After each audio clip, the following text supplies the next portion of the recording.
refers to the future tense since it talks about a future time.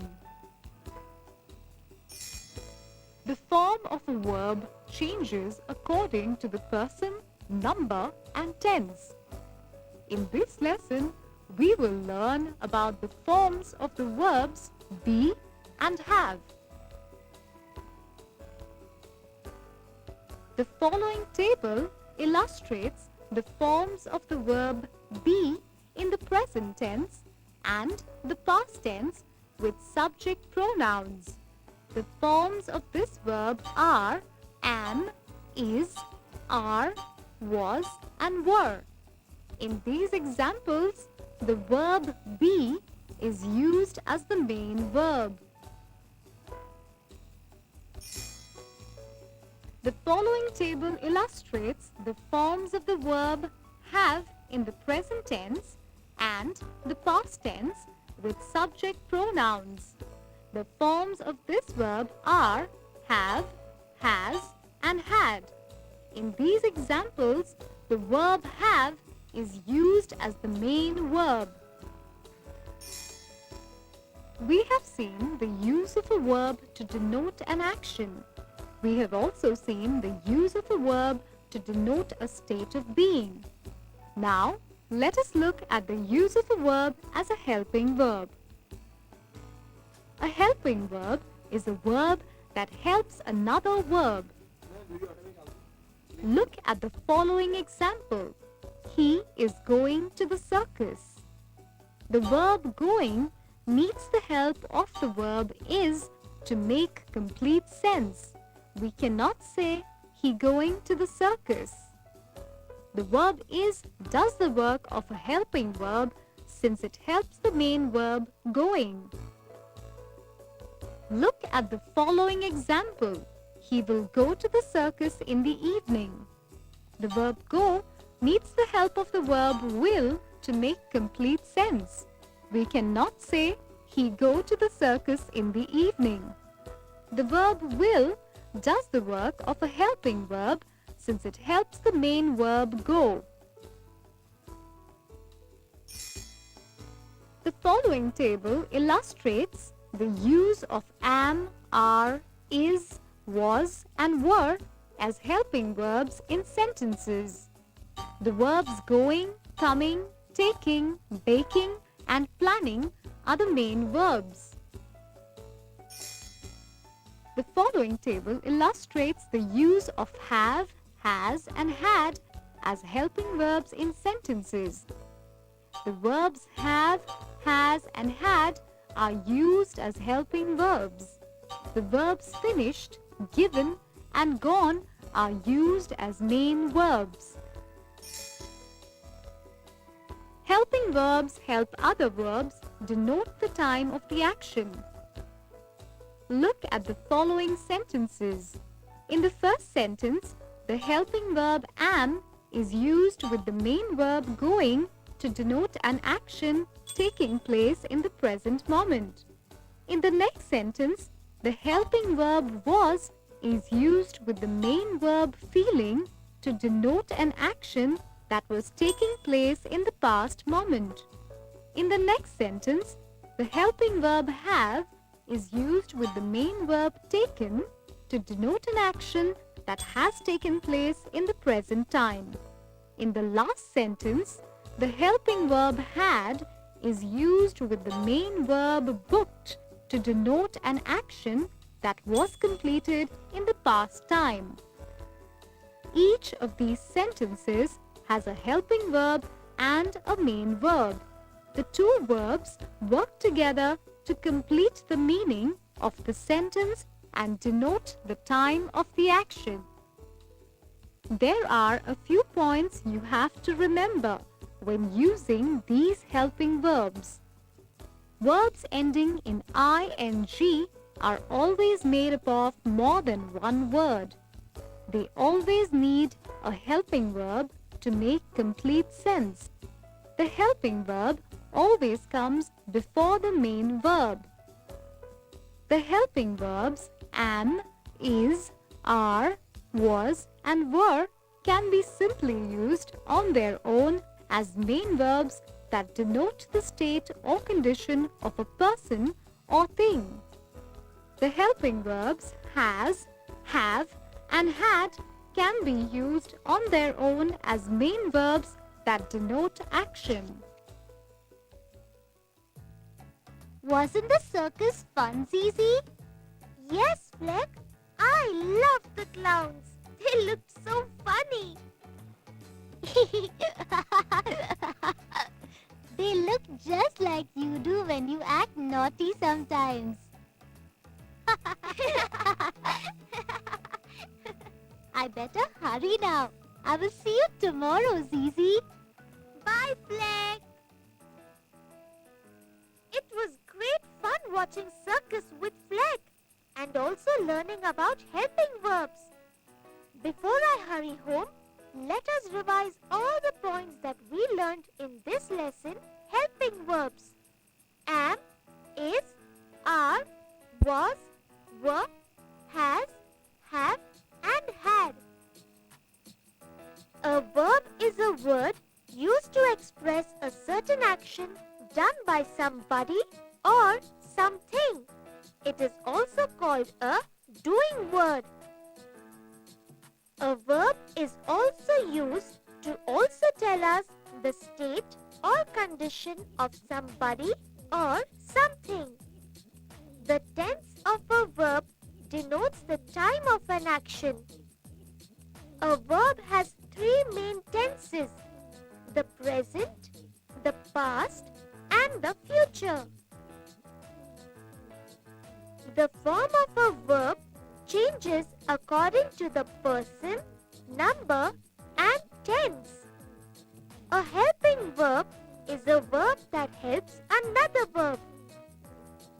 Helping verbs help other verbs denote the time of the action. Verbs ending in ing are always made up of more than one word.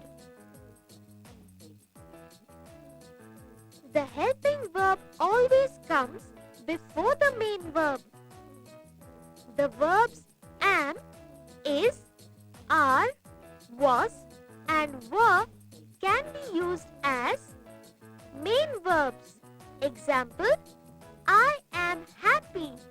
And as helping verbs. Example, I am reading a book.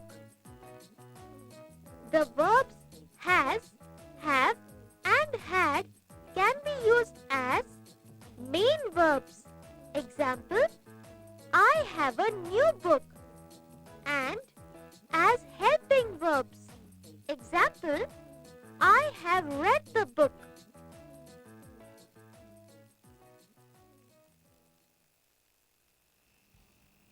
So, students, did you enjoy your visit to the circus and also learning about the primary auxiliary verbs? Well, we have learnt one important point from this video, and that is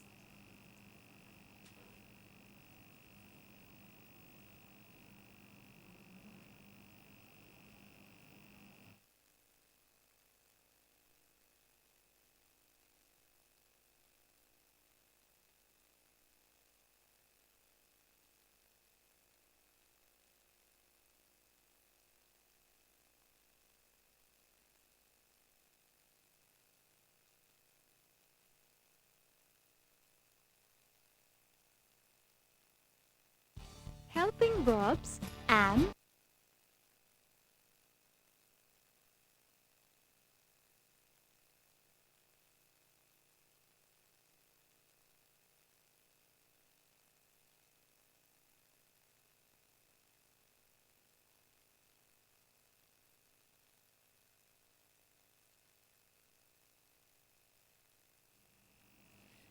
Well, students, so did you enjoy your visit to the circus and also learning about the primary auxiliary verbs?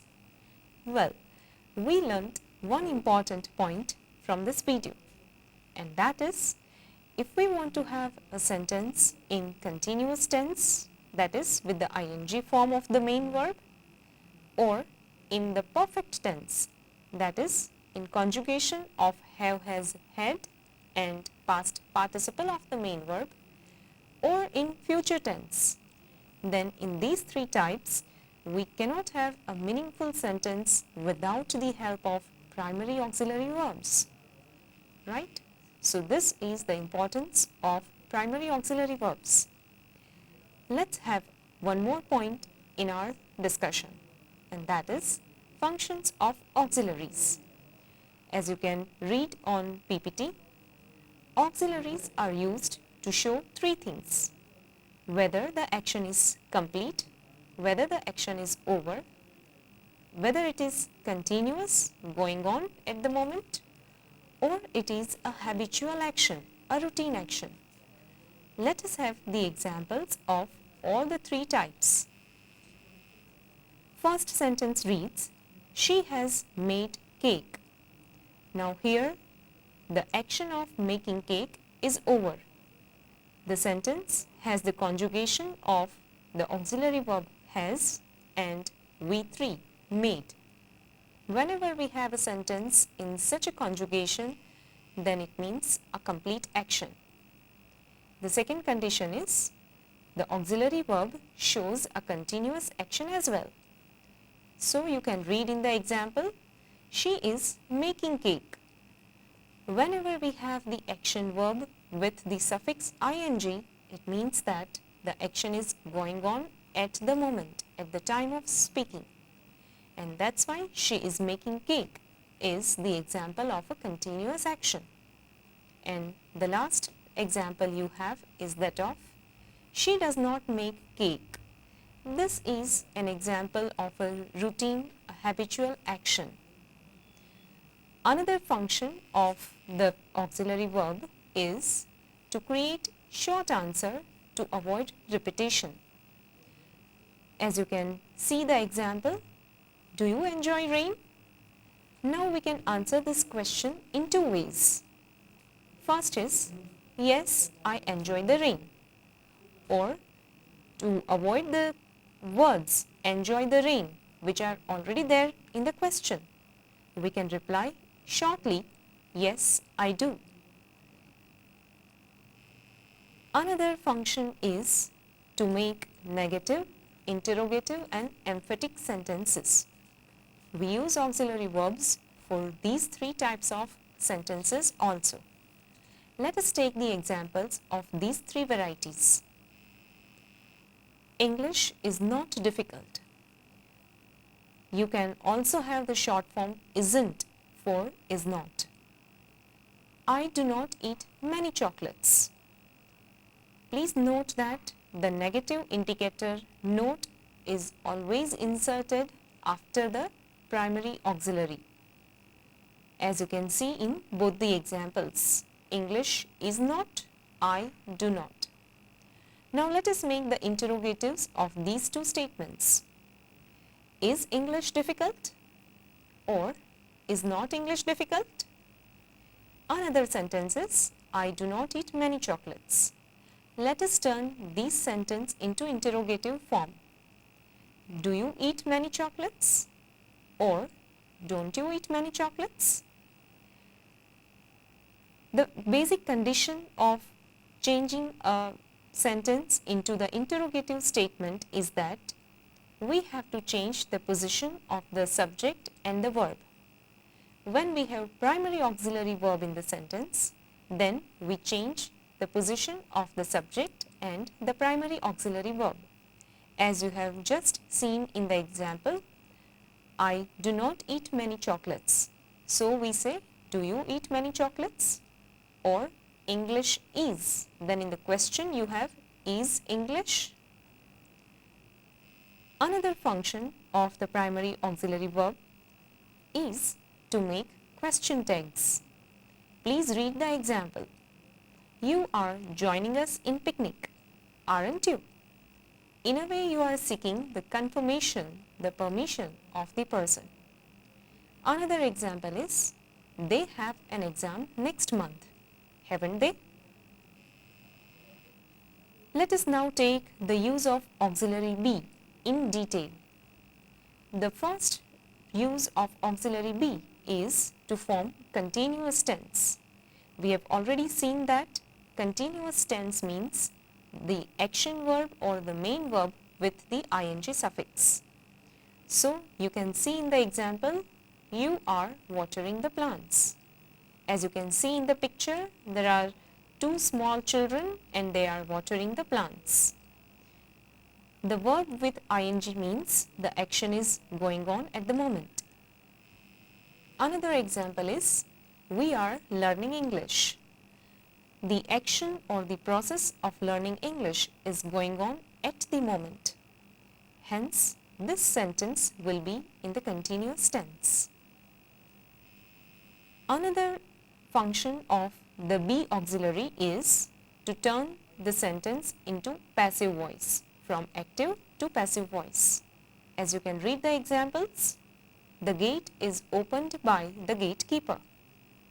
The speech is given by the principal, sir.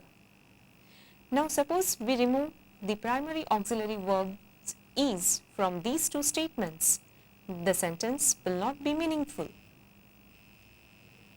Third important use of the auxiliary be is when followed by infinitive to, be indicates plan or agreement. When you are to show some kind of plan, some kind of agreement, then be is always followed by to infinitive. Please check the examples. We are to meet the manager tomorrow. This is your planning of the future. Another example is, you are to receive the best students award next week. This is again a plan of action, your agreement. And the last use of the auxiliary be is to show command. As you can see in the examples, you are to come early. Here, the sentence is in the order form. You are commanding